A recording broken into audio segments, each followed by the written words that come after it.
Dan Perry, for joining us and staying with us throughout our news. Now we move on to Afghanistan. A Taliban government official has responded to the United States demanding over the Bagram airbase, stating that any deal involving Afghanistan's soil is not possible. The remark came after U.S. President Donald Trump warned Afghanistan, demanding the return of the airbase to Washington. He also threatened if Bagram is not handled back, bad consequences would or could follow. Located 40 kilometers from Kabul, the Bagram airbase hosted U.S. troops during the War on Terror. At its peak in 2012, it reportedly hosted around 100,000 troops from the United States and allied countries. After the U.S. withdrawal from Afghanistan, the Taliban took control of the base. Now President Donald Trump is pressing for its return to the United States. Now we have guest joining us for this discussion. Sadaf Yarmal, she's an Afghan journalist, joins us live from Quetta, Pakistan. Thank you very much, Sadaf, for joining us. Welcome to NewsX World. Now, what are the geopolitical implications of President Trump demanding the return of Bagram Air Base, and especially given its strategic proximity to China? Thanks for having me. And about your question, Trump's call to reclaim Bagram is a clear signal.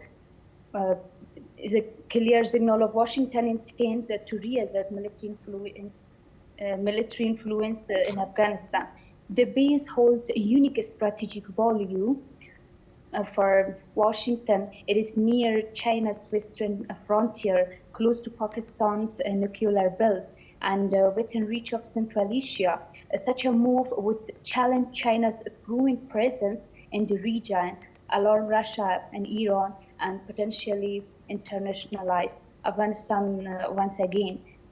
It also undermines the Taliban's claim of sovereignty, making the issue not just bilateral, but a wider geopolitical flashpoint. And Sadaf, what is the probability of this escalating into a military confrontation, given U.S.'s past in the region of over 2 decades? The probability of a full-scale U.S. re-invasion is very low, as it would require massive resources and face regional resistance. However, the chance of limited military actions, such as airstrikes, drone operation, or special forces raids, it's considerably higher. The more likely scenarios raising diplomatic pressure, sanctions, and regional power competition. But any terrorist attack against U.S. interests or visible Chinese activity at Bagram could quickly escalate tensions.